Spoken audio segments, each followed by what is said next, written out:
Good evening and welcome to a live climate experience as part of our global gathering hosted by the Synergos Climate Collaborative. This special session will be led by Frederic Laloux, whose past work has inspired thousands. He will today be sharing the key ingredients of a powerful new playbook and a taster of the week, his new project for mass mobilization to address the climate crisis. Before he begins, we'll hear a few words from our partners at Rockefeller Capital Management, Candice Style, Director of ESG Investments. And before Candice begins, I also want to mention that we have translation available for the session in Portuguese. If you press the little globe button at the bottom, it should work for you. Thank you from Hong Kong. I'm Natasha. Thank you, Candice. Thank you so much, Natasha, and thank you, everyone. We're excited to be here. My name is Candice Dial, and I am the Director of ESG Investments for Rockefeller's Global Family Office. I lead the Sustainable Investing Strategic Initiatives for the Family Office, providing guidance to clients that are looking to implement or further their impact through their investments. And in my past role, I established the Sustainable Investing Program at the Church Pension Fund. And that is a $14 billion defined benefit plan for the Episcopal Church, where I invested as well as managed $1.2 billion of impact investments for that pension. First, I'd like to thank Synergos for their leadership in bridging that gap, as well as partnering with us in developing a pathway to achieve net zero in the real economy. Our mission at Rockefeller Capital is to help empower our clients and families to live with purpose and to align their investment portfolios with their values to create positive change. I thought it would be helpful to provide a little bit of background. So the family office was established in 1882 by John D. Rockefeller and became a multifamily office in the 1980s. The Rockefeller heritage in sustainable and impact investing also dates back to the 70s when the Rockefeller family launched its first mission-related fund. Since then, we've accelerated our focus to impact strategies, funds, and investments. And as of today, we're entrusted by 7 generations of Rockefellers, as well as many other families to execute on their impact goals, drawing on over 40 years of intellectual capital in the sustainable and impact space. So very early.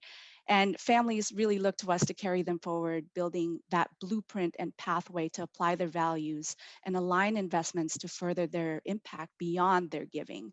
So for many of these families, climate is very top of mind. Our role is to partner with these clients to help them to help educate them, as well as navigate and ultimately build the portfolios that is aligned with their values as well as their financial goals. And we understand that climate is a systemic issue, and we believe it deserves a multidimensional approach. I'd like to provide some insight in how we're approaching that. We are working with the United Nations convened Net Zero Asset Owner Alliance, which is a group of institutional investors who have committed to transitioning their portfolios to net zero greenhouse gas emissions by 2050. So together, we are executing on climate action framework to help affect positive change, environmental change in that real economy. The UN suggests a multifaceted approach to achieve net zero, and that's based on the belief that investors can influence corporations to decrease their carbon footprint through engagements, partnerships, and if necessary, capital reallocation. So we're not afraid to actually move the capital if we have to. We enhanced the UN's framework and developed a tangible, measurable blueprint for our clients who also wish to transition their portfolios away from greenhouse gas emissions, whether completely or partially. And in doing so, we recommend a 3-pronged approach. The first is through positive investments, and these investments seek to support the transition to a low carbon economy, such as renewable energy, direct investments into sustainable companies, as well as ESG focused or clean technology companies. And the second prong involves target setting for carbon reduction. Our ESG experts assess the carbon profile of our clients' investment portfolios year over year. We analyze the carbon intensive positions, and we engage with the worst emitters to try to affect change. We engage with other asset managers, providing education and guidance on target setting that the UN has developed and basically published for public viewing. And we also engage with the public to spread the word about target setting to scale the initiative. And the third and last prong is really involving the use of nature-based solutions such as verified carbon offsets to offset any carbon in the portfolio that we are unable to immediately ameliorate. So I'm sure many of you on this call know what carbon offsets are, but for those that do not, if you think of a forest or seagrass pulling carbon from the air, each ton that is pulled is verified by scientists and is represented by one carbon certificate. And landowners are now incentivized to sustainably maintain their forests, selling offsets rather than cutting trees down as a source of revenue. So I'd like to wrap it up, but this is, we believe, a critical moment for the industry. And as much work as we've done, we still have a long way to go. And it's really people like you, our clients, and who keep demanding and asking for these services, who ultimately push the institutions to do better. So I'll leave it with you, and please keep demanding as we, try to improve, and keep demanding that we do better, and others will follow. Thank you so much, Synergos, for hosting an incredible gathering, and thank you to the members of the Global Philanthropist Circle and other participants on this call. Please feel free to reach out to us if you have any questions. And without further ado, I'll hand it over to Frederick. Thank you. Thank you so much, Candice. Can everybody hear me? Can people maybe make a sign just to make sure that you can hear me? Yeah, perfect. Hey, I'm so excited to be with you, and I've seen that in the chat, some people have already started saying hello and to say their name and where they're from. Feel free to add your voice so that it starts to feel like a collective space that we're in. Let me start the screen share. Yeah, what I'm going to share with you today is really close to my heart. Today's session is about how do we mobilize people on the big topics that we care about, right? Whatever topic that we're passionately solving, whether it's climate, which is the topic that I'm focused on right now, or it's racism or sexism or hunger or inequality, if it's a big problem, most likely it can't be solved with policy alone, right? It can't be solved with investments alone. Like, we need culture change and behavior change on a large scale, right?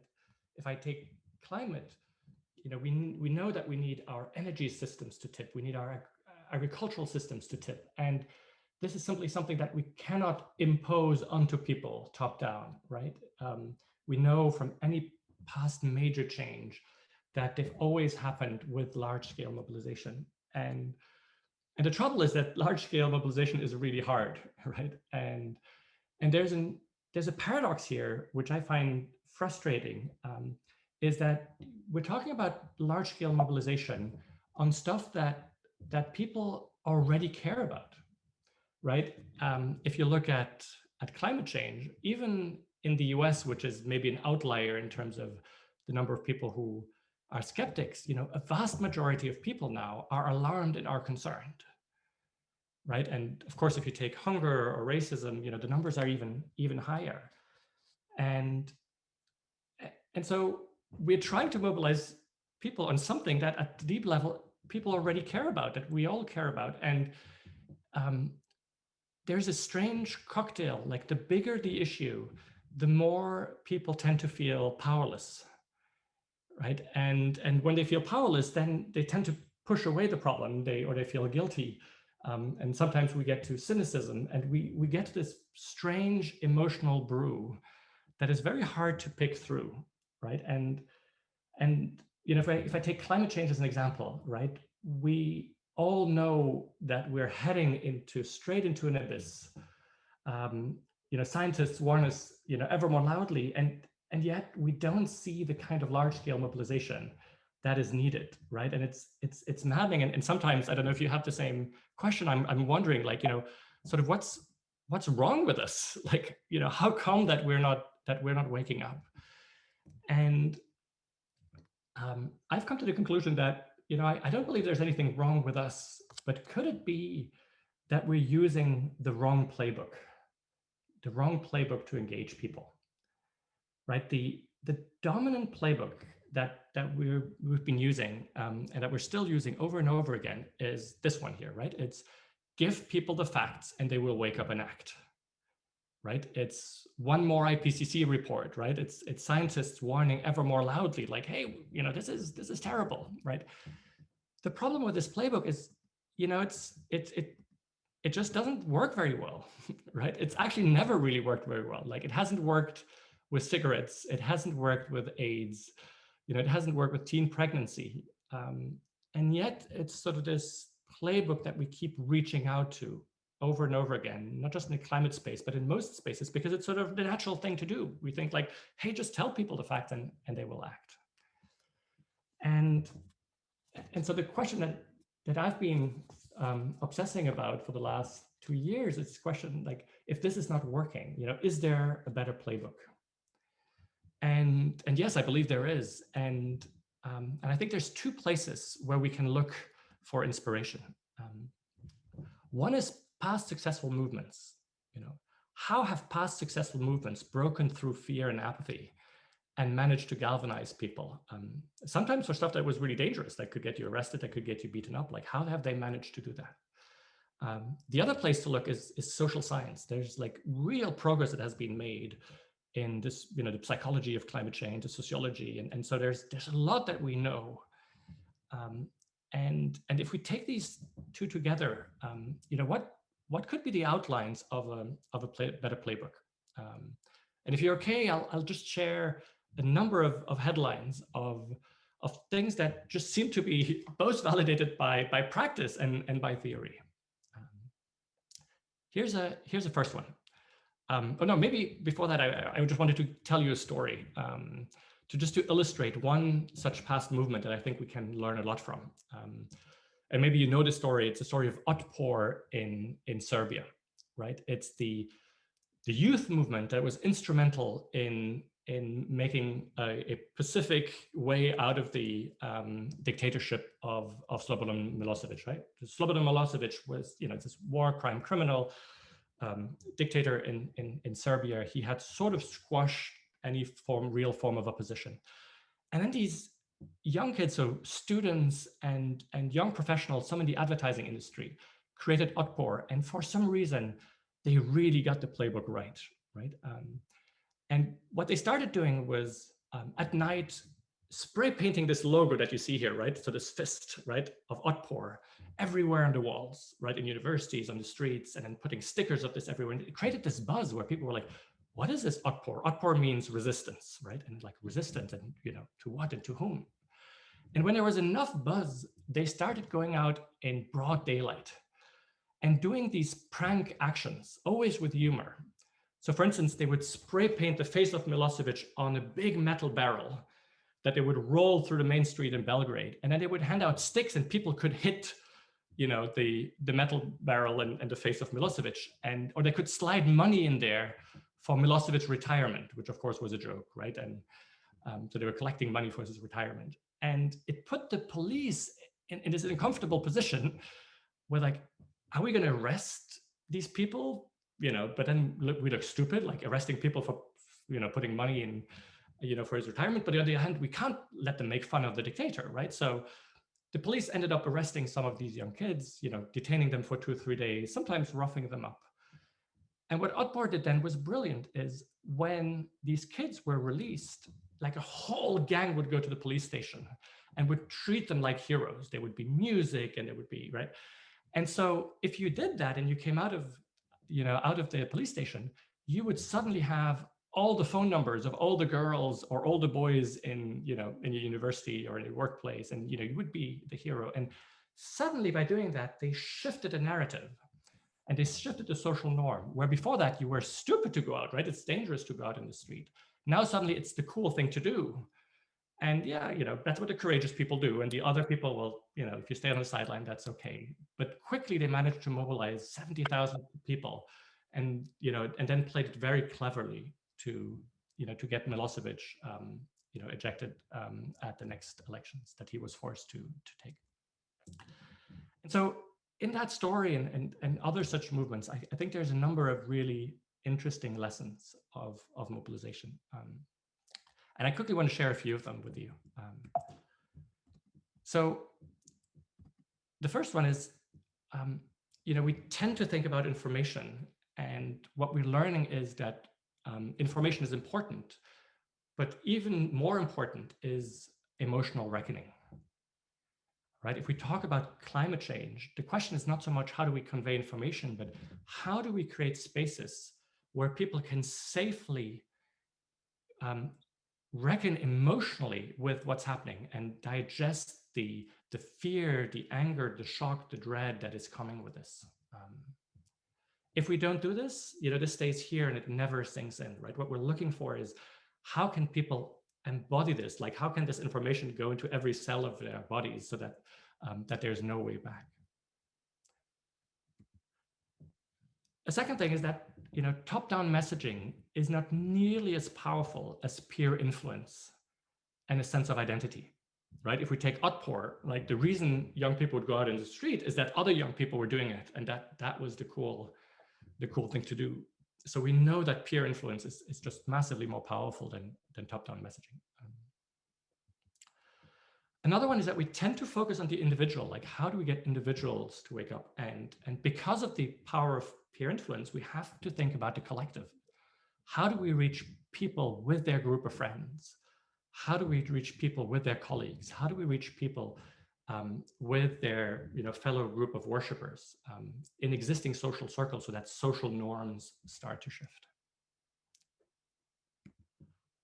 Another one is that we naturally tend to go towards fear and guilt, around messaging like climate change, but whatever it is, heart disease or anything, we tend to go towards like the things you shouldn't do. And we know from psychology and past movements that pride and courage are way more powerful motivators for the long term. And the last one is that we tend to focus on narrow call to actions. What can we demand from people? And what we realize is that what is really driving profound change is a change of narrative.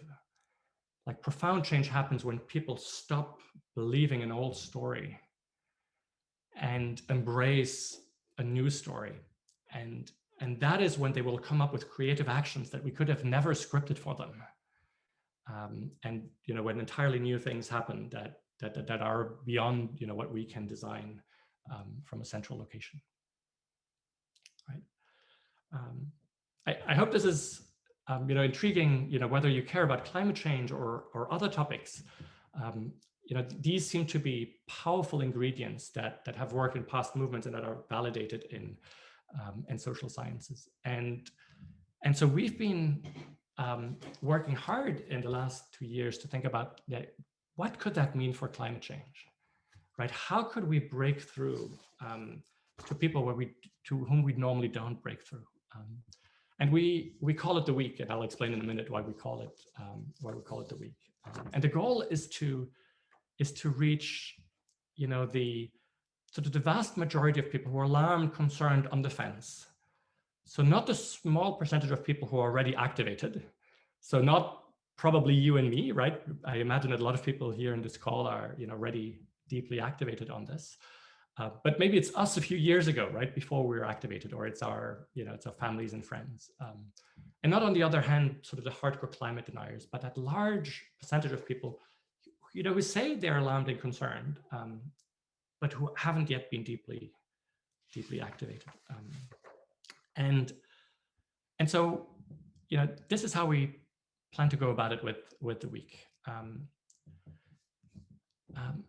It's a really intense experience that groups go through. So imagine you and friends and family, or you and colleagues, or you and fellow worshipers, that go through 3 nights of a really profound emotional reckoning, right? It's this U-shaped journey that you find in sort of all, ancestral rite of passages, right? Where you have 3 nights where you watch every time a 1-hour documentary, and then you have a group conversation for 30 or 60 minutes about it. And the first night is kind of brutally hard, right? It shows you all of the things that you've normally been trying to put away, but it creates a safe container where you can actually allow this to come in and to be impacted, right? And then people have a conversation with their friends, often where they show, they say things that they've never said before, and they hear things that they've never heard before, and that's when the social norm starts to shift, right? And people often show up with tears, and then they have to sit with for 24 hours with this. You know, there's no binge watching. You can't push it away. Like you sit with this, and then 24 hours later you come back with the same group, right? And you go to the bottom of the U, and we go into like, how did we get into this, and how might we get out of it? And again, a conversation, and again you sit with this, and it marinates for 24 hours. And then the third night is, you know, the joyful night, where you go up the U, and we just share tons of stories of what is possible, and stories of people who've, you know, had the courage to look at this, and whose life actually got richer from it, right? They found meaning, they found their project, they found a way to contribute, they found their tribe, they found new friends, and they would actually never want to go back. Right?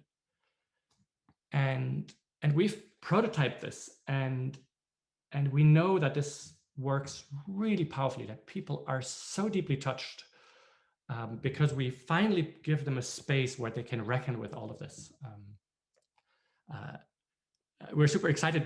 The last time we did a prototype, so the prototype is really boring, right? It's my wife and I reading the scripts of the films that we plan to make, right? So it's me and my wife reading from a sheet of paper. So it's pretty boring, and yet people are deeply touched. The last one we ran 3 weeks ago in France, we had 60 people. And out of these 60 people, there's already 45 new groups that came out and asked for the recordings that they want to share with friends. And so out of the 60 people, there's now 225 who want to watch it, because people are so deeply touched that they say to their friends, like, you have to see this with me, because it's, you know, it's touched me. So that's the first part.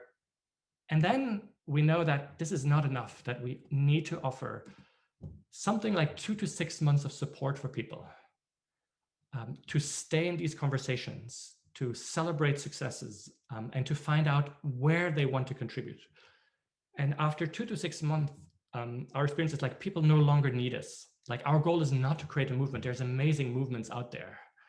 Our goal is to activate people and then find their landing place, whether it's, you know, Sunrise or Extinction Rebellion and these big movements, or it's the local permaculture group or whatever they want to do, right? Our role is to activate them and then, you know, get them to join, you know, existing movements.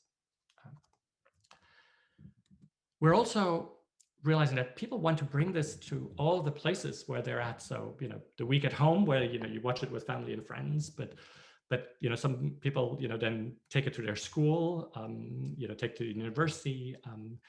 We're starting to prototype this with very large employers who look at this and say, you know, we have 100,000 people, and we realize that, you know, there's limits to what we can do top down in terms of corporate social responsibility. And this might be a tool that we invite our 100,000 people to experience over 3 lunch breaks. And the same in faith groups. You know, there's a number of Jesuits groups and schools that are starting to test this with us. So we feel that we're onto something that is really powerful here, that through these existing networks could reach people that we don't necessarily normally reach. And so so this is just an example of the prototypes that we run, right? And so basically my wife and I here, the same background, you know, reading from a sheet of paper, and then we have some still images, you know, just to test these scripts. And we've now found an amazing film team, and so we feel that our scripts are validated, and we're ready to run with this. And my idea for this session, I hope that that's okay with you, is to test this with you, right? Is to do a mini version of this so that you experience this, this new playbook, and then we'll have some time at the end to have a conversation about this, you know, how this lands with you. But my invitation is to experience this a little bit. And this is experimental. Like, we've never run a short session like this. I don't know if it will work. It's certainly not going to be as powerful as, you know, really being with friends and, you know, 3 times an hour and a half. But I hope you'll still find it at least interesting and intriguing. And I invite you as much as possible that for a minute to put away sort of the thinking hat and to put more of the sort of the feeling hat, and just go into this experience for a little bit with us. Normally it would be much more interactive, right? There would be real conversations to process what we share. Here we can use the chat at times to, you know, to bring in a little bit of interactivity. by the way, if this, what we're going to experience is interesting to you, I can, at the end, I'll share a link with sort of the full recordings, and feel free, of course, to go through the full prototype with some friends or some colleagues. But so for now, if you're ready, let's imagine this, right? Let's imagine you hear a buzz, like people talk about this thing the week. It's this really profound experience, like people cry, people laugh, people, and so you've heard about it, and now a friend invites you and says like, hey, I've gathered, 6 people, and, do you want to do this? We'll spend 3 weeks, 3 evenings over a week. Or maybe it's a colleague, who says like, hey, over lunch breaks, we're organizing the week, and I want you to join. And you go like, okay, that, sounds intriguing, and you join. Right. And of course it starts with day 1. Right. And day 1, from the beginning, in the films, we'll say, hey, welcome, right? We'll talk to the audience directly in the films and say, hey, this is sort of the hard day, right? Where we'll, have the courage to really look at what's coming. Right. And it, it will be shared by ordinary people, right? Who've woken up to this. So in the films, you won't see experts, it's going to be ordinary people. Very different people, young, old, rural, who all have this in common, is that they've gone through the U, and they share about this personally, right? And if I were to share this personally, I would say like, hey, up until 2 years ago, I knew, of course, that this was happening. I was concerned, but I wasn't really activated around this. And then one day we had visits of friends, and we were so impressed. They had children the same age as ours, and we're so impressed by their courage to be uncomfortable around this, to actually want to find out what is going to happen in my lifetime, what is going to happen in my children's lifetime, and experience, sadness and dread and shock around this. And so my wife and I looked at each other, and sort of, I think with a little bit of pride, we said like, hey, if they can do it, we can do it too. Let's actually find out, right? And what was interesting, impressive for us is that it was the first time that we didn't take it in pieces, right? Like most of the time, we hear one bad article here, we see one bad news report there, right? But we managed to push it away. And so what we decided to do was, no, let's actually put all of the pieces of the puzzle out there and look at the whole thing. And what happened for us, and what we realize happens for other people who've been through our prototypes, is that most of us have a sense like, oh yeah, the future might be bleak in general, but my future is going to be okay. That was certainly my case. Like, yeah, when I'm retired, I'm going to be traveling, I'm going to be visiting my grandkids, those are going to be the fun years of my life, right? And then suddenly we collapse these two things, and there was sort of a grief of like, hey, my retirement might be the hardest years of my life. Like this, this future that I had imagined might actually not be possible once I look at this whole puzzle, right? Because things are going to go so much faster than most of us realize, right? And it's not just climate, and to anchor this, we've chosen to take a date, 2050, right? And we ask people, and I will ask you now, to calculate like, how old will you be in 2050, right? It's quite easy. It's plus 30 minus 1. Right, so I will be 76 in 2050, and then we ask people like, how old will a child that you really care about be in 2050? Right, maybe your child or your grandchild or just a child you care about. And I really ask you to do that, and if you want to, you can actually write their name in the chat and their age. Right, so it's hard for me while I'm presenting to do it, but my son Raphael will be 39, and my daughter Noemi will be 36. Right? For me, that was a shock when I realized that in 2050, my children will be younger than I am now. Suddenly 2050 didn't seem this far away thing. Like, now 2050 means like that's their, some of their best years. Maybe they will be parents around then, hopefully they'll have interesting work. 2050 became very, very real for me. So feel free, right, to write a name and age so that we populate sort of our group today with these children that we really care about, right? Whose future we care about. And things will go really fast. I realized this when I looked, you might know this, right? Like just in the 47 years of my life, scientists have found that wildlife has decreased by 70%, right? Within my lifetime, wildlife has collapsed, right? And so, by the same pace, by 2050, what will be left? If we continue in this way, not very much. Fish is even worse, right? 90% of large fish have gone. Right, insects are going even faster. In just 28 years, the largest study ever done in Germany, which is certainly not the worst offender, like insects have gone by 75%. How much will remain by 2050? If we don't massively turn things around, who knows?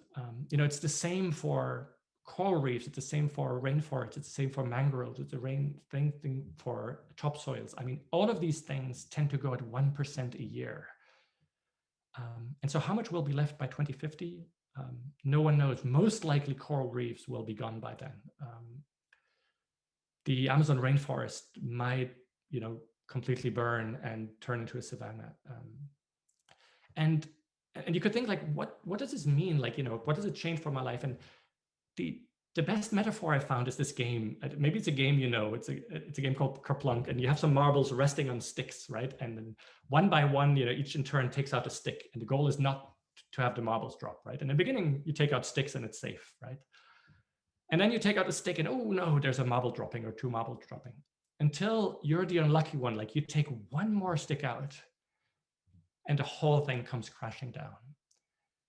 And even though ecosystems are more complex than this, right? This is how ecosystems tends to behave, right? If we pass a certain threshold, things come crashing down. And we start to see some of these ecosystems collapse, right? When we overfish past a certain threshold, we have these freak incidents that happen where suddenly, in this case, you have these jellyfish completely taking over, right? And so, we have to be prepared that by 2050, we'll see, lots of these ecosystems around us collapse with lots of these freak incidents. And scientists are calling this a mass extinction.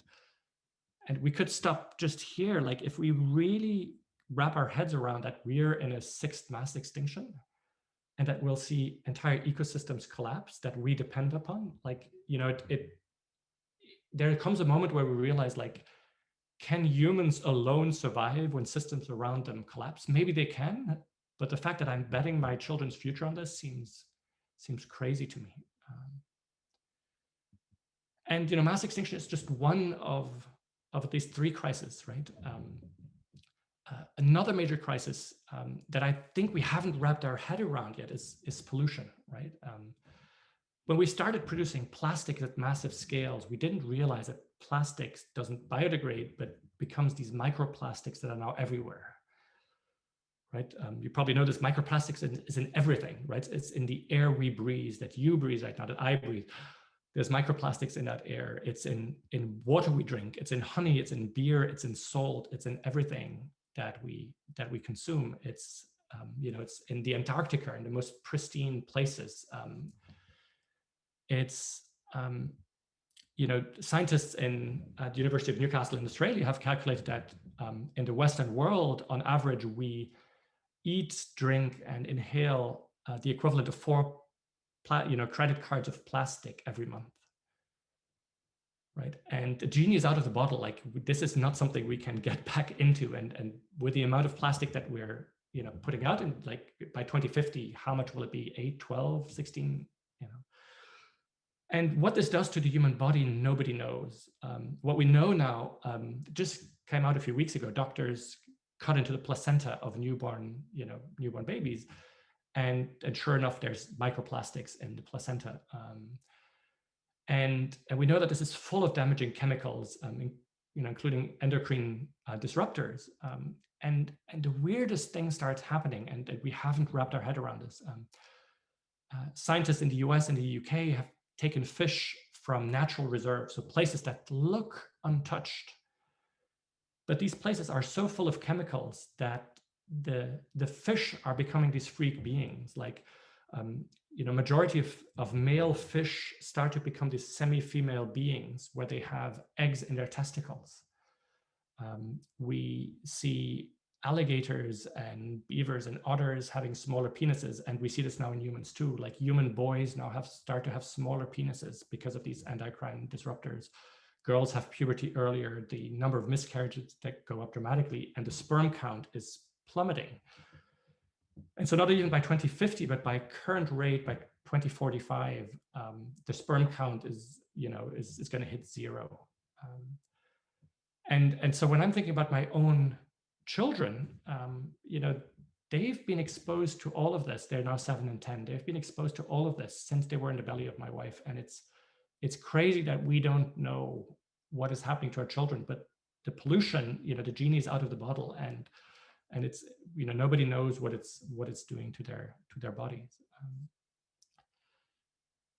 And then of course there's warming, right? And I imagine everybody here knows the story all too well, but there's this new normal that is happening, everywhere around the world. Here in the US where I live, I have new neighbors. I have 3 new neighbors who come from California because they're done with the fires, right? So we start to see internal migrations happening. Now, this is, of course, the more privileged people who can leave now, but we start to see this. We start to see this happening.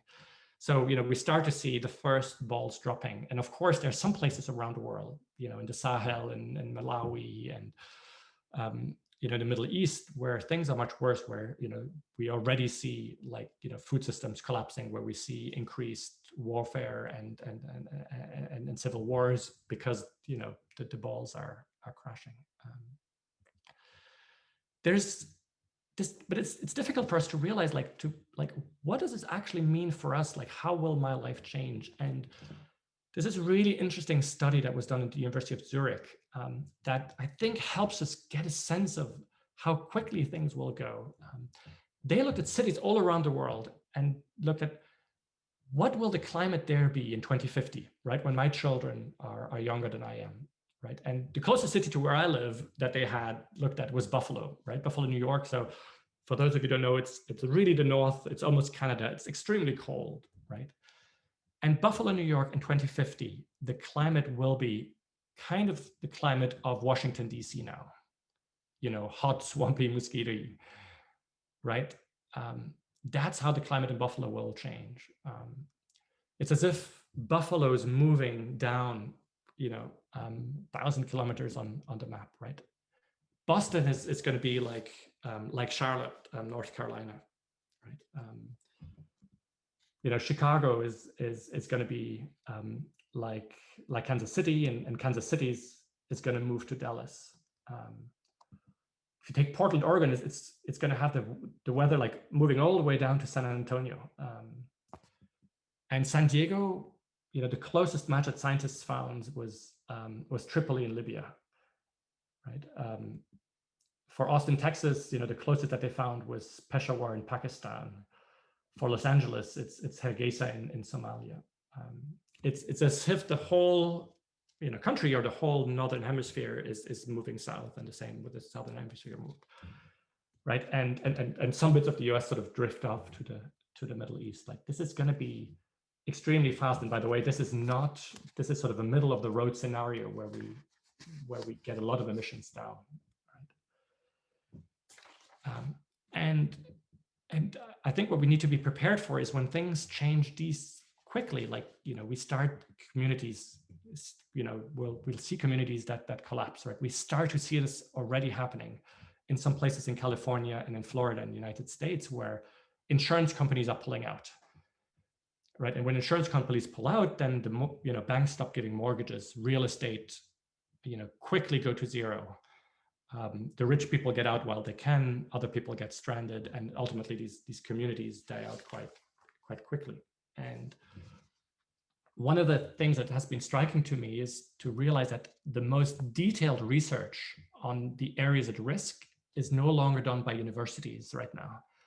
Like, it's done by private outfits that sell this information to investors in Wall Street who are starting to look very precisely like, do I still build a warehouse here? Do I still build a mall here?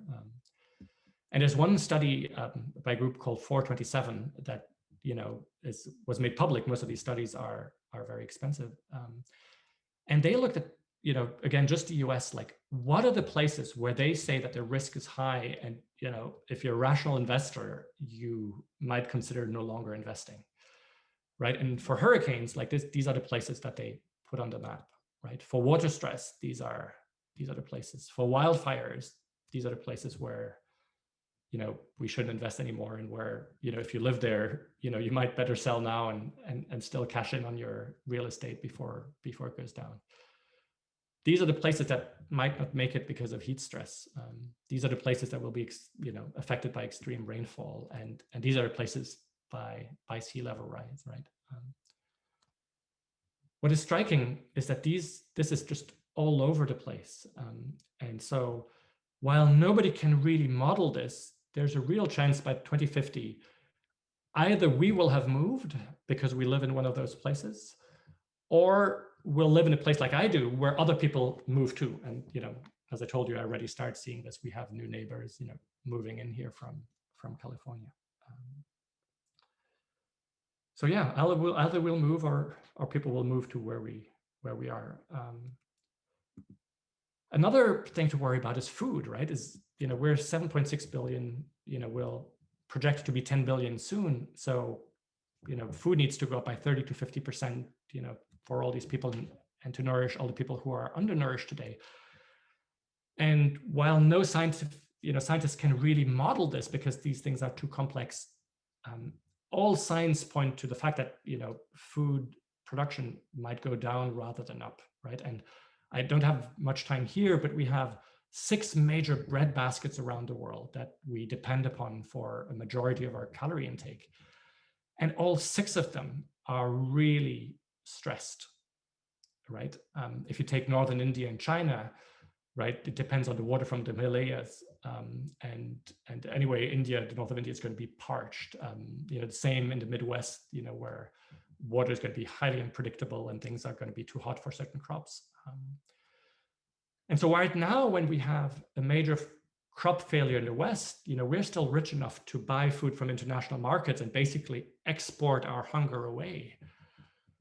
But by 2050, we already start to see this, like recently, like Russia and Brazil and Vietnam have put up export bans because they say, hey, no, we're going to nourish our own populations first, just like we had sort of vaccine nationalism. And I'm getting very ready for the fact that in 2050, our food sovereignty is not going to be assured. That I'm not sure that me and my children will just have that luxury of knowing that for sure that we'll have food. And of course, some other places are going to be much worse affected. This is a map that just completely frightens me. It shows the places that are where the heat and humidity is going to be so intense that life becomes unlivable, right? Right now, these red zones, you only see them in the Sahel. But if you just look at India and Pakistan, it's 1.3 billion people, 1.6 billion people with nowhere to go. Like south is the ocean, north is the Himalayas, with nuclear weapons. And it's going to be so hot that life is going to be, unlivable in most of the places. And of course, water is going to be a huge problem. It's very hard for me to see, how there's not going to be massive wars there. And so what happened for me, and I know a lot of people who really deeply reckoned with this, is that it's almost as if we wear new pairs of glasses where we see a reality behind the reality, right? When I'm in the supermarket, suddenly I'm thinking like, wow, all this abundance, will this always exist, right? Or I see a story about India and COVID, and I'm thinking, COVID is bad now, but what will it be in 2050, right? Or I hear a story about racism. I think racism is bad now. What will it be with the tensions we'll know in 2050, right? The thing, of course, that affects me most is my interaction with my kids, right? Here in the foreground, the girl on the bike, that's my daughter Noemi, and the moment that gets me every time is when they talk about their future, right? And it breaks my heart. Like, so often they ask me, like, Daddy, this thing here, you know, whatever. They're like, this ancient shield from your grandfather, right? Can I have this? You know, can I give it to my children and my children's children? And I go, of course you can, right?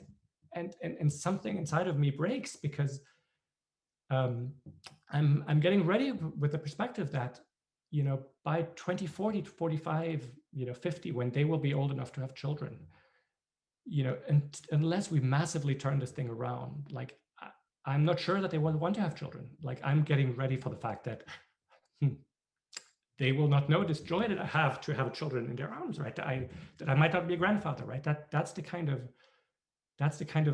you know, things that you know, I've learned to reckon with. It's these sort of glasses that I have where, you know, they tell me their reality, and I'm not yet sharing another reality that might happen, because I feel that they have a certain right to a certain innocence.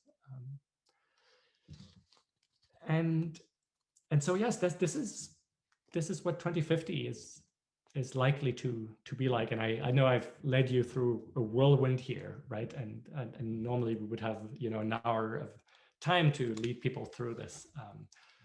But what we do after the session is that we invite people to reckon themselves with 2050, to think about, you know, that child that they've talked about, and their own future, right? And then have a conversation. And for many people, these are beautiful conversations. You know, sometimes there's a lot of tears, but beautiful conversations where people dare to share for the first time, you know, their own thoughts about, you know, their future, their own worries, their own, you know, willingness to do something about this. And you know, we won't have time here to have these conversations, but maybe we can use the chat just a little bit. And my invitation would be just to, I know that for a lot of you, this is probably not new content, but maybe it was just another time to reckon with this, is just to maybe take 30 seconds to think about, like, if I think about myself and the people I love in 2050, what comes up for me? What emotion shows up? What stories show up? What images come up? And maybe we can all take just 30 seconds of silence. And for those of you who feel compelled, you know, you can share it in the chat. There is something powerful about not having, you know, keeping these emotions to ourselves, but sharing them with others and being seen and heard and validated. So I'm just going to shut up for a little bit and invite you to just 30 seconds of reflection of, you know, what comes up for you. And then if you want to share it with others, feel free to put it in the chat.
Thank you for everyone who's sharing.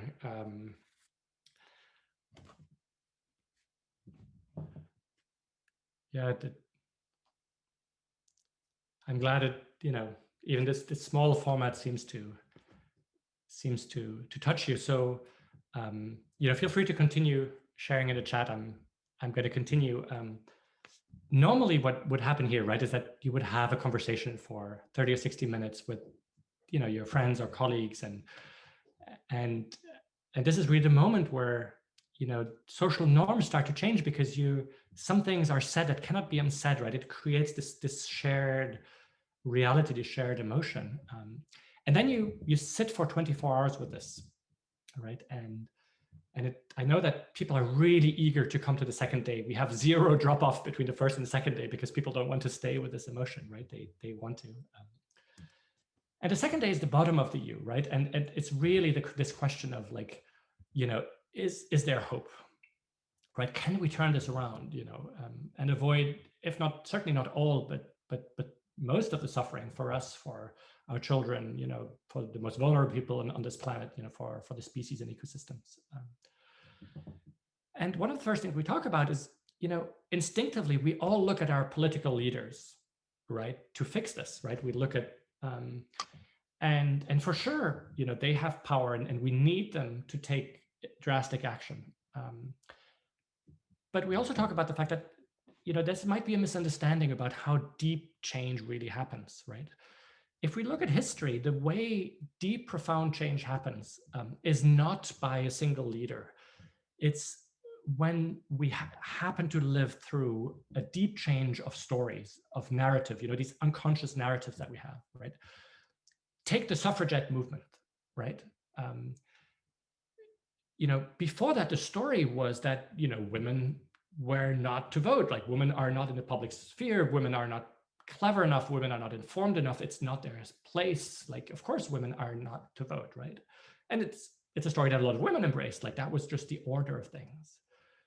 And then these women started to fight for a different story. And suddenly we got to this tipping point where, of course, this story to us today seems ludicrous. Like, that story no longer makes any sense, right?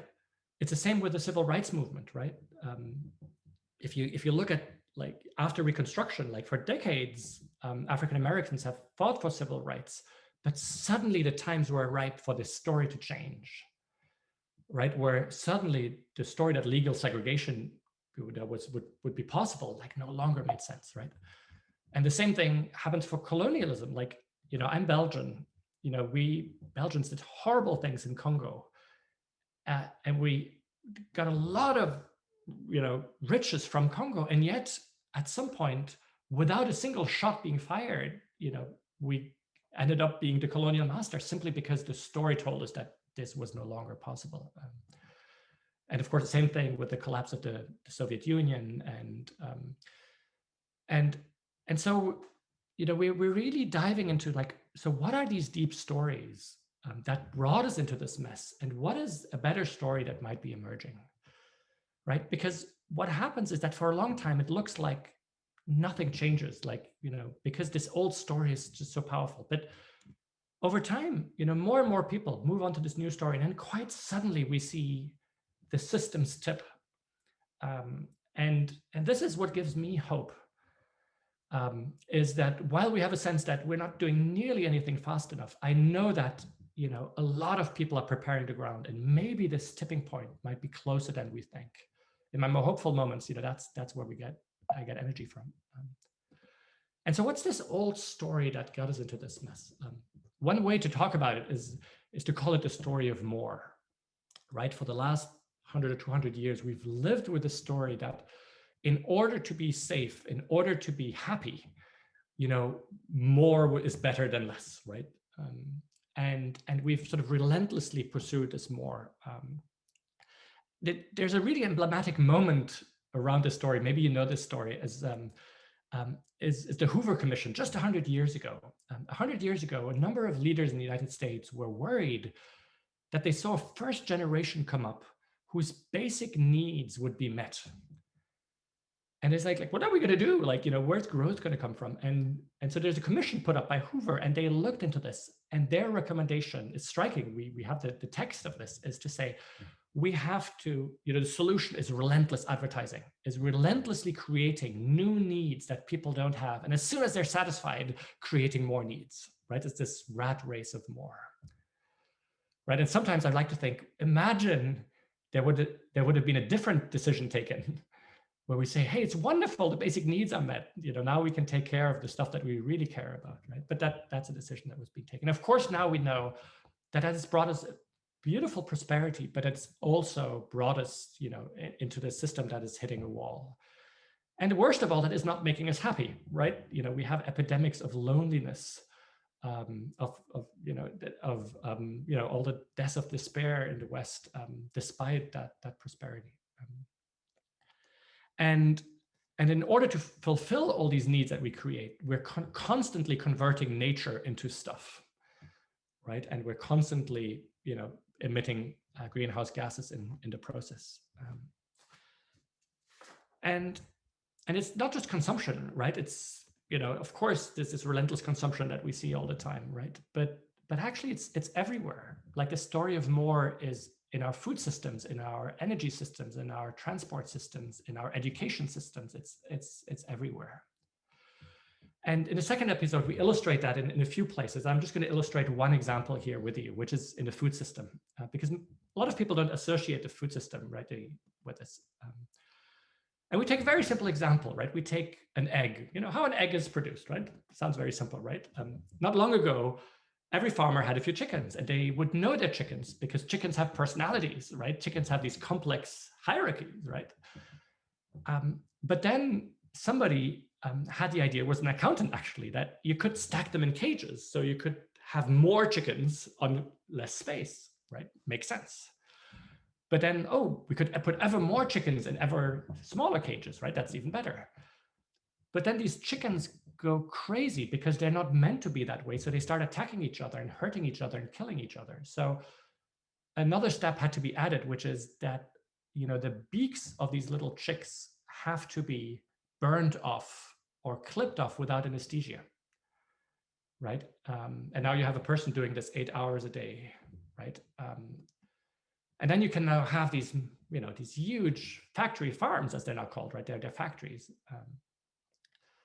right? And then they realized, like, but there's an issue here because the little males of the ones that make all these good eggs, they're not the ones we want for the meat, because we have specialized another breed for the meat that grows much faster. So these little male, chicks, are not interesting to us, right? So now you have somebody whose job it is 8 hours a day to isolate the little males, right? Throw them in the middle of this thing, and they get crushed alive, just at the bottom of that hole, right? Right, and they end up here, right? Because we have specialized the breed for the eggs, and we've specialized another breed for the meat, right? And it gives us more meat and more eggs, right? And then for this whole system to work, we need antibiotics, because this is the perfect place for pandemics to spread, and so we have to give antibiotics up front. But it's a crazy thing because we tell doctors don't give too many antibiotics to our own kids, but we give like massive antibiotics here.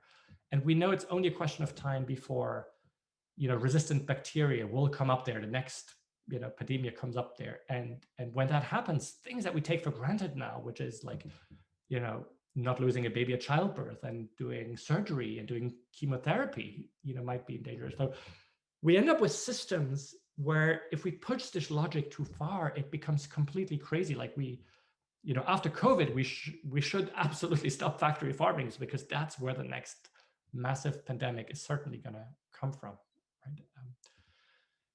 But right now we have no choice, right? Here in the US where I live, 98% of the eggs come from factory farming, and 99.9% of the meat comes from these factory farms. And this is just one example of a system that has become hugely destructive. But the cool and like beautiful thing is that in all of these systems, there's also better stories that are emerging in every one of them, right? And in food, I imagine that, the better stories, it's, largely revolves around regenerative agriculture, right? Regenerative agriculture, like here's my favorite picture of all, right? The top here that you see is traditional monoculture, right?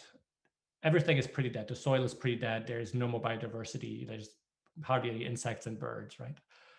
And the bottom of this half was the same thing. It was the same field. But then a regenerative farm came in there. This is in France. And this is how it looks like 10 years later, right? This is regenerative agriculture where, biodiversity explodes, where we rebuild topsoil, where we draw down carbon from the atmosphere, where we basically cool the planet. And it makes for this amazing possibility where farmers will be the heroes of the next 30 years, right? Where farmers will be the people that will bring back biodiversity, that will cool the planet. And by the way, this farm, produces way more per hectare than traditional monoculture, right? So the story that we're led to believe that regenerative agriculture cannot be as productive, is simply not true. And it's not just agriculture, like we can actually massively regenerate, right? Some of you might know the story of the Loess Plateau in China, a plateau that was completely desertified, the size of the Netherlands. So this is big. And terraces were being built to retain the water and trees were planted massively. And this is what it looks like 10 years later. Look at this before, after, right? Before, after. I mean, we can actually regenerate massive systems if we want to. We can even do it in cities, right? This is in the Philippines, like before, after. And so, that's the massive challenge is, what can we regenerate? And it's not just nature that we regenerate, it's even human bonds and human society. And one of my favorite stories there comes from Barcelona in Spain, right? Barcelona has a grid system and they've started building these super blocks, right? Where you take 3 by 3 blocks or 9 blocks and cars can still drive on the outside, but the middle, like the inner roads, are given back to people who live there, right? And when you do that, life just explodes, right? People meet, people do sports, kids play, right? And what they found, the killer app, was the humble picnic bench. Put a few picnic benches and things start to happen, like old folks come out and share lunches, and young kids play role-playing games, birthday parties happen, right? And there's an interesting phenomenon, like when life is rewoven in that way, when loneliness recedes, our need for consumption, right? Our need of that story of more also recedes. There's like a better story of how we come together as humans. Now, is this going to be enough, right? And there's a number of studies that have been done, and you might know about Drawdown, Paul Hawken's initiative. They took the 80 most promising initiatives, like regenerative agriculture and renewable energy and all of these good things, and they calculate, if we scale this up, can we make it in time, right? And what was fascinating, what they found is not only can we stop most of the destruction, a lot of the destruction and the warming, we can actually draw down carbon from the air, we can regenerate, and we can start cooling the planet again with existing technologies, right? And so we're in this huge paradox where we know that we actually have the solutions. We just need to scale them in a massive way in sort of a World War II mobilization effort. And the question is, will we do it, right? Will we do it in time? One thing that we insist in that second episode is we've always been told the story that in order to save the planet, we have to sacrifice, that the future will be harder than it is now. And when you look at all of these stories, there's actually more to gain than to lose. Like a world with regenerative agriculture is so much more beautiful than a world with monoculture, right? A world with renewable energy is so much more beautiful. A world with, these super quadras in Barcelona is just so much more beautiful, right? And so, people leave this episode 2 with a sense of like, wow, what if the future could actually be better? We know that there will be some suffering because we're too far gone, but the future could actually be better. And the question is simply, will we do it fast enough? Will we shift stories fast enough to go from that old story and to shift all of these massive systems? And frankly, no one knows. the only thing that I know is that I want to do everything that's possible to be part of that story. Like, I don't want to be on the sidelines. Like, I want to be able to tell my children when they look at me and say, hey, Fred, what did you do? To be able to say, hey, I did this, and I knew that, I was doing everything I could, and that I was working for a future that was actually more beautiful and more joyful. And every few generations get thrown this massive challenge, right? Like, there was a generation that was thrown this challenge to save ourselves from fascism, or to get rid of colonialism or slavery. And this is our collective adventure, whether we want it or not. This is the collective adventure for the next 10, 20, 30 years. And at least for me, it's clear that I don't want to stay on the sidelines for this. And so, yeah, this is the end of the second episode. And again, we have a beautiful conversation generally with groups in our prototypes, where we have people sort of reflect, what does it do to you to imagine that the future could actually be more beautiful, that we could regenerate on a massive scale, and reflect about the story of more and the better story in your own life. Like, where is there still the story of more in your own life? And is that working for you? Is that making you happy? And what are you longing for in that new story? And it generally brings a lot of beautiful conversations and reckoning. And I won't stop here because we don't have too much time, but if some of you feel, if there's something coming up and you feel moved to share it in a chat, feel free to do it. Right? And then we go, for day 3. I hope you can still take it. I'm leading you very quickly through all of this.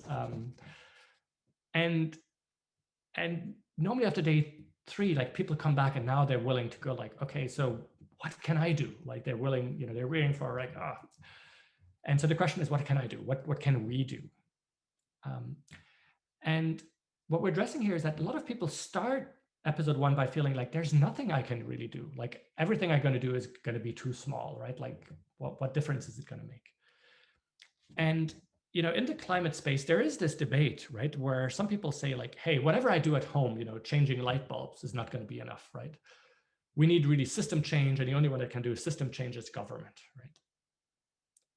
And then you have the people who say the exact opposite, right? They say, yeah, we need government, but government is too slow. And by the time the government wakes up, so ultimately the system is a choice of our actions. So actually our actions do count. And I find that way of framing a bit bizarre, because I feel like we need all of that, right? And what this obscures is that there's actually even more beyond individual choices and government, right? There's more hats we can wear. There's everything we can do in our community, right? In all of the groups that we belong to, right? Our sports clubs, our churches, our schools, there's all of the power that we have in the workplace, right? That's why we're so interested in bringing the week to workplaces. And then there's everything that has to do with activism. And so what we show in episode 3 is just tons of examples of people who've had the courage to look, who've decided to do something about it, and who would never want to go back because their life got richer. They met beautiful, interesting people. They feel like they do meaningful stuff. And so they're just beautiful, inspiring people where you go like, if they do it, I want to do this too. And we show examples from all, of these activities. I'll just share 3 small examples with you. One is from, the home front, right? And I could share tons of examples. You can insulate your home, you can have a green electricity provider, change your bank, and all of these good things. I just want to share something that brought me a lot of joy. This is a personal example. 3 years ago, my wife and I had this challenge where we said, we're only going to buy stuff secondhand.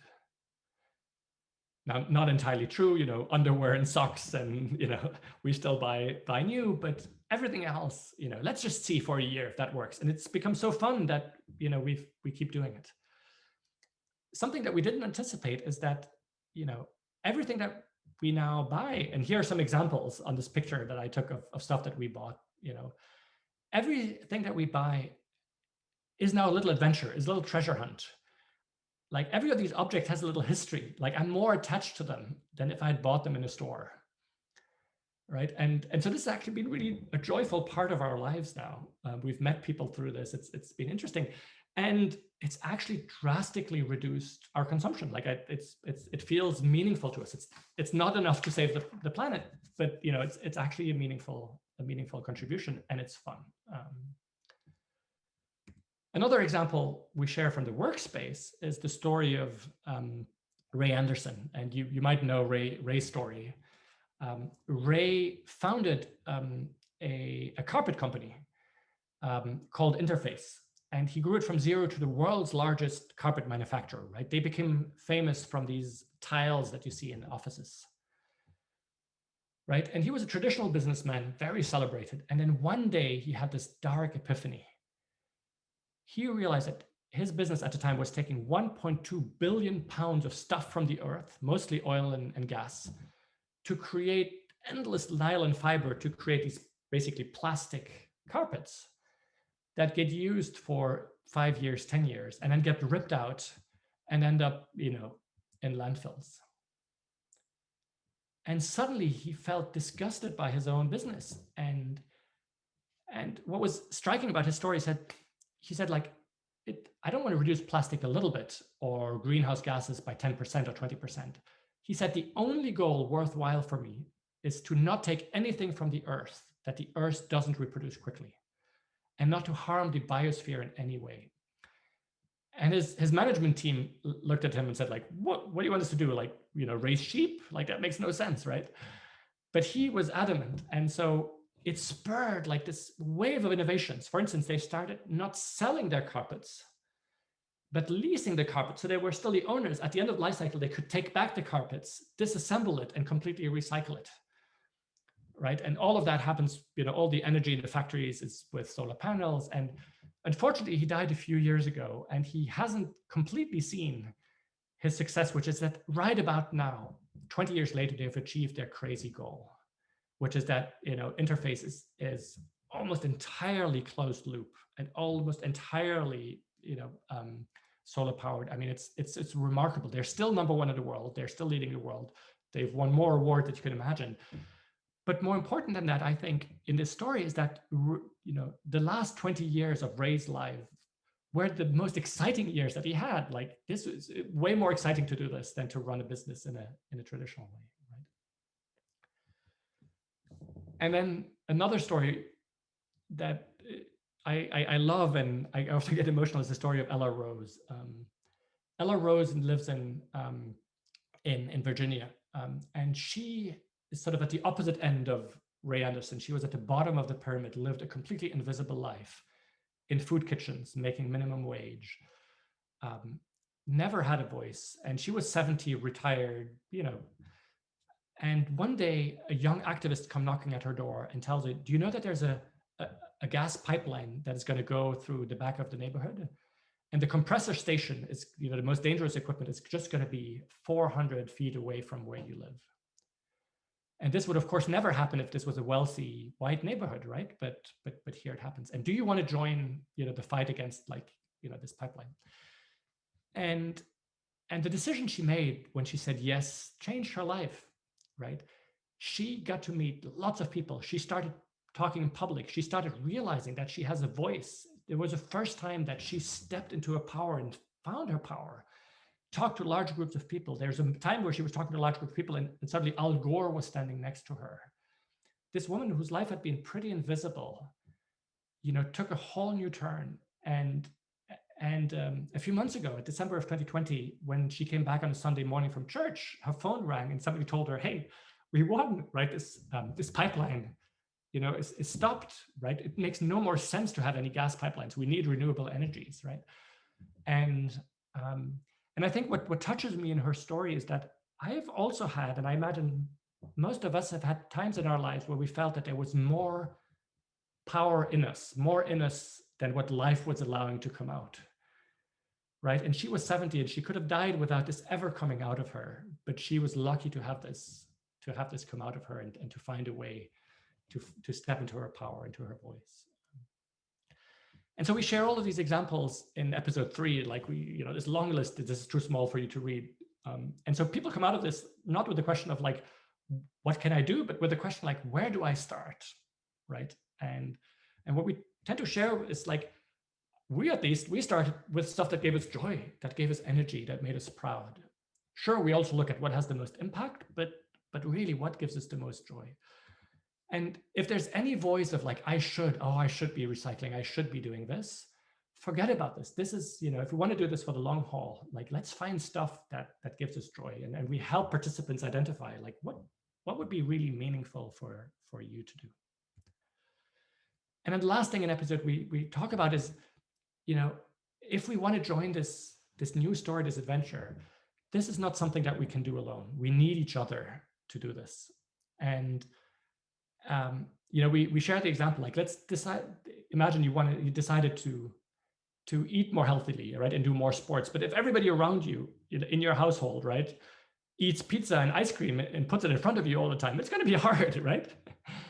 But if people start to eat healthily and people say like, hey, do you want to come on a bike ride? Like things become so much easier, right? So we need our friends, our families, we need our colleagues to join us. And so we ask people like, who are the people you want to be on this adventure with you? And as I shared in the beginning, this seems to be working, right? Like our last prototype where we had 60 people and they've now invited 225 people to go through this because people want, their family and friends to be part of this adventure, right?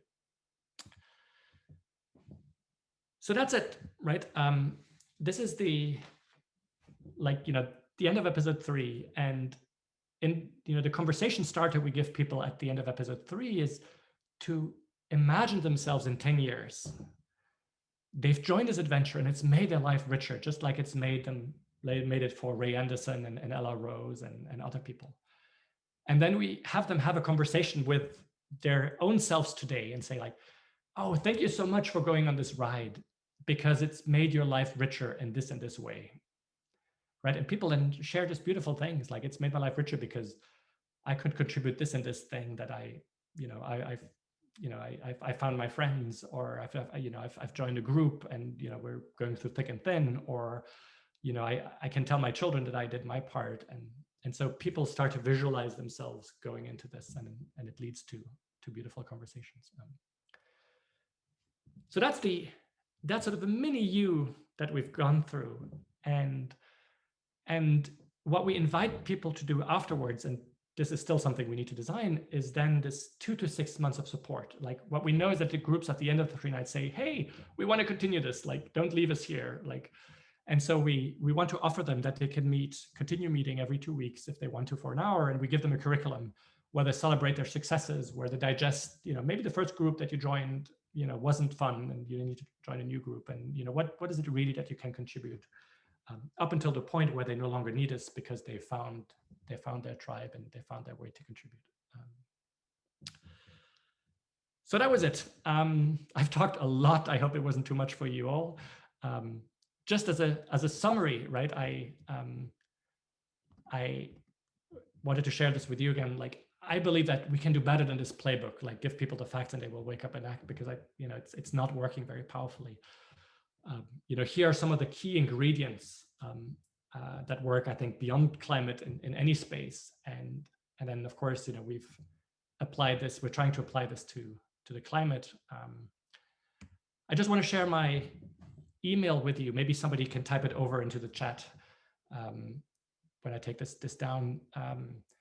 If this is interesting to you, if you work in a different space in racism or in inequality or something, and you want to think through these ideas in the limits of my time, I'd love to do that with you. And if you're interested more in the week, here's a little website, theweek.oo. And yeah, feel free to reach out. If you want to help, we're very eager to get lots of help. We'll need financial help. We'll need all sorts of other help. And because we know this project is really ambitious, and we will only be able to make it work if we get, lots of support.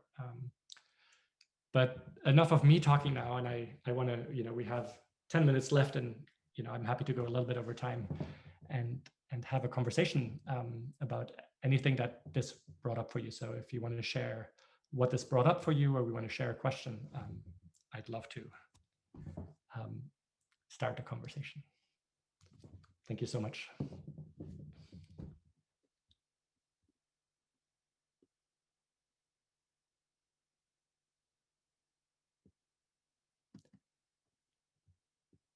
Do somebody want to unmute or raise their hands? I'm maybe looking at the organizers to see how we best run this. I'll just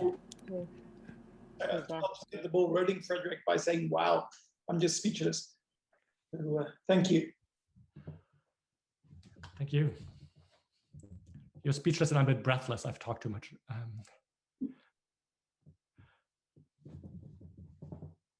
So Frédéric, you have you mentioned that the prototype is actually going through your wife and you giving a narrative, but you also mentioned that you're working on documentaries to actually really do this experience the full way. Yeah. When is that going to be ready? Yeah, so we have a wonderful film team in LA and in Amsterdam. So right now we're working on a US version, an American version, and we're starting the casting. You know, we anticipate that it takes 12 to 15 months to do this, so that we'll be ready to launch in the fall of next year. So yeah, you know, 12 to 15 months, you know, it's pretty intense to do 3 hours of film, but we feel that we can make it because a lot of this is quite scripted. So somewhere around October, maybe November of 2022. Jamie? Yeah, Frederick, thank you so much. That was very powerful, and I could have listened to you for hours. So thank you. I think most of my friends and colleagues here were pretty horrified by the picture of the chicks being killed in that manner. Is that a widespread activity? Is that happening in the UK? Is that in the EU? Is that US? Where is that happening? I think everywhere where you have factory farming, because we didn't even talk about the male chicks, you know, that you breed for meat. We've made these Frankenstein species that grow much faster, but they grow so thick that a lot of them can't even move. And so they spend their whole life sitting in their own shit, basically, which burns their bellies. I mean, it's horrible. But so on both sides, on one side, you don't need the little chicks. On the other side, you don't need, you know, the males. On the other side, you don't need the females. There's some German scientists who are trying to make something where you can make a tiny hole in the egg and then, you know, get a little sample of drop and then see if it's a male or a female. And then you would kill the egg already, so you don't need to kill the chick. But is that going to work? You know, it's, you know, but right now 100% of this is happening. There's no other way around. And I'm not only thinking about the chicks, but I'm also thinking about like the people who work there. Like imagine doing this for 8 hours a week. And coming home and like, I mean, what does it do to you? And it's the truth of a lot of the meat industry is that we're only participating because we don't know, right? A lot of that is hidden. Like, you know, there's laws in a lot of countries that you can't film in these places because we don't want this to be revealed, right? And a lot of these in a lot of US states, the meat industry has managed to make it a terrorist offense. It's a terrorist offense if you film in these places. So the FBI has full sort of terrorist powers to go against you. It's pretty crazy because we wouldn't participate if we knew, right? But what I want to say about this, like in the film, we try to be very careful not to take any shaming or blaming approach at all, not towards ourselves, not towards like, this is a logic that makes sense. Like each of these steps, you know, makes sense. Like I've been a McKinsey consultant, like I've worked not in the chicken, but like in optimizing stuff, right? In the story of more, I've worked deeply in this in ways. And so we're trying to be very, very careful not to do any blaming or shaming or othering, but rather to talk about, hey, there's this so much more beautiful story that is out there. And yeah, if you're in the fossil fuel industry and you still want to make a few billions in there, be our guests. But you know, we're ready on this more fun story, and you know, we're ready for you. Come over anytime, right? That's sort of the spirit that we want to bring.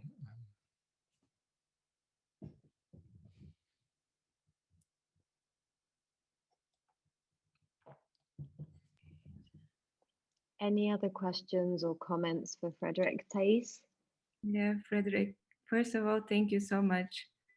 It was wonderful, and my mind is overwhelmed and seeing how can I expand this and use the week methodology through the things that I do in my family business, in the universities that we have.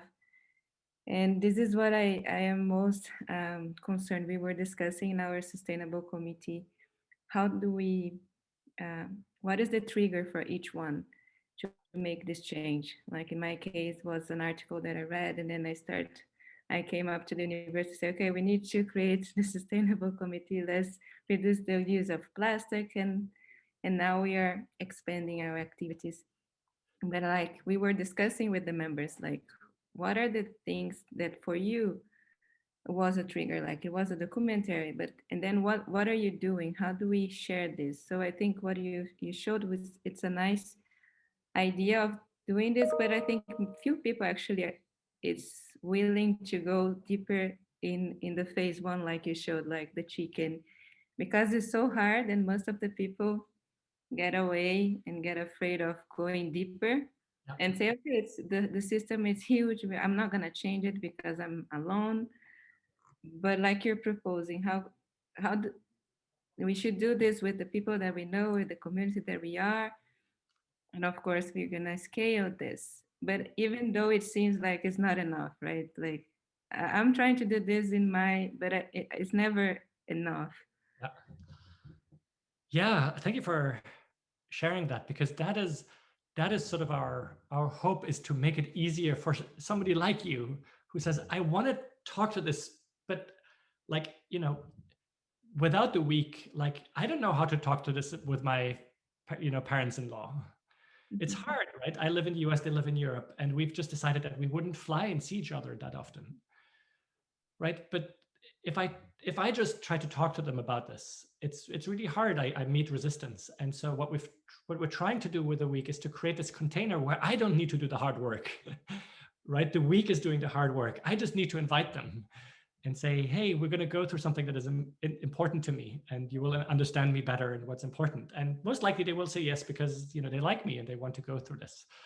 And then everything else, we hopefully create the container where we talk about all of these things directly. So one thing I didn't maybe mention, but the documentaries that we're trying to make are very different from traditional documentaries in the sense that we talk to people directly, right? In the beginning, we say, hey, welcome.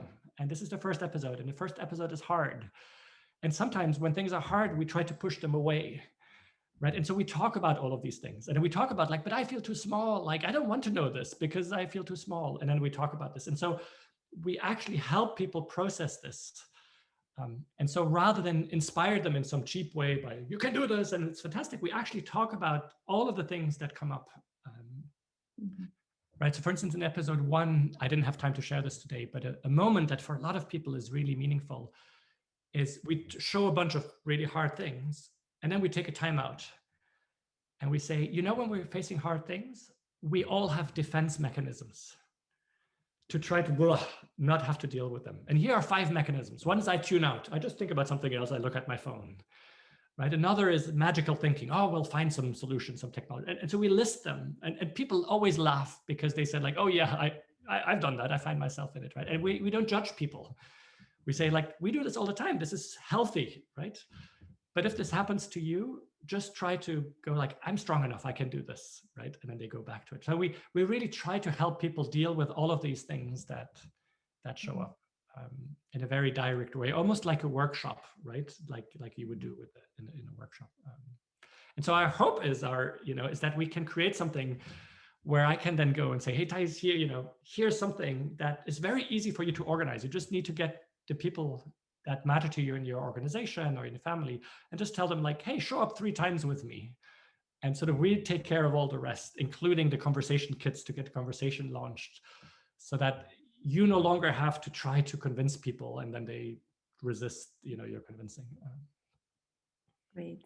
Frederick, we have a question from Gary and also one in the chat, if I can just ask you quickly, if Nancy wants to know if there's a family version where the information, language, intensity is more accessible or appropriate for children of different ages or even the classroom. Yeah, I mean, we're trying very, very careful to not only speak to highly educated people, but to speak to, language, to really everyday language. In terms of age, though, right now, we feel that you need to be 16, 17 to see this.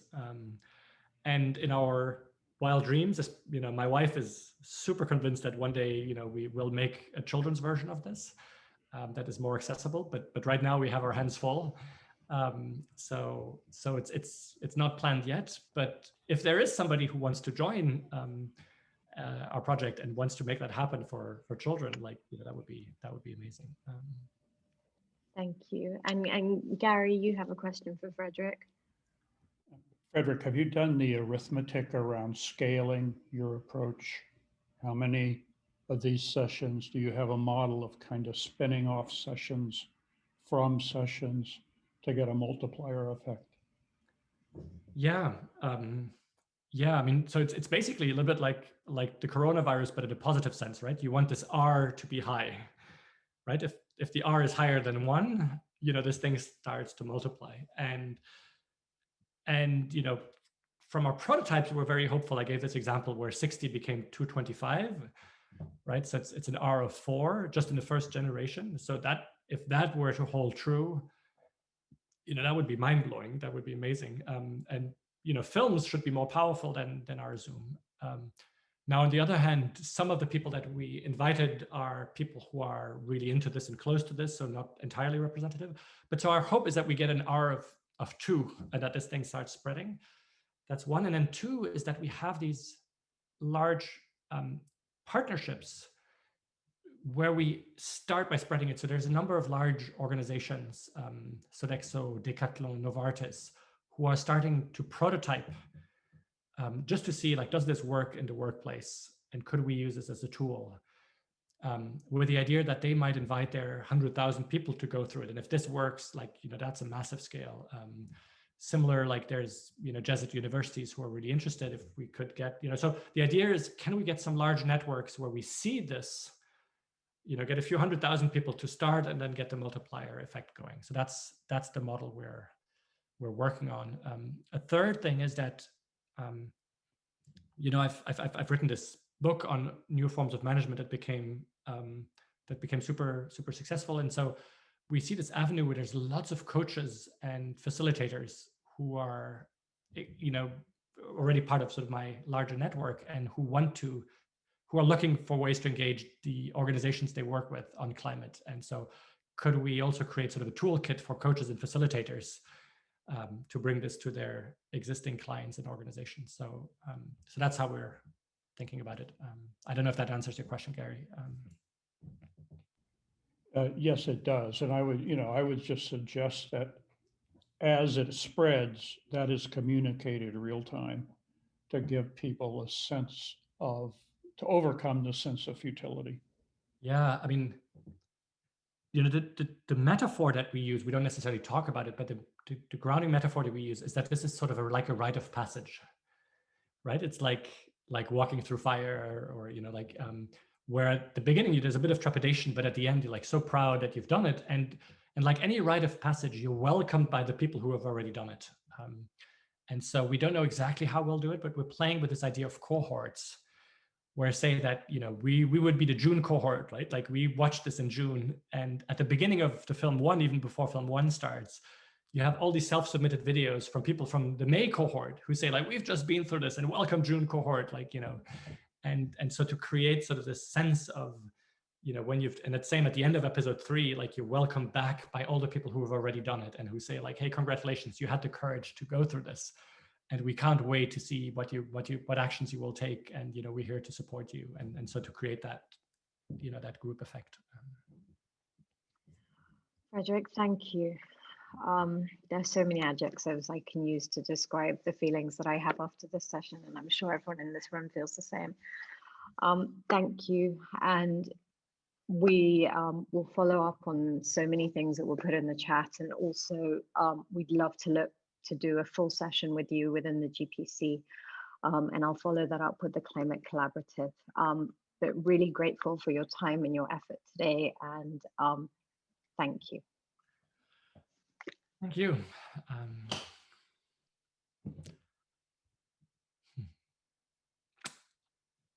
I want to say many things that I don't know what to say. Thank you. I feel that too. Thank you. Good night, everyone.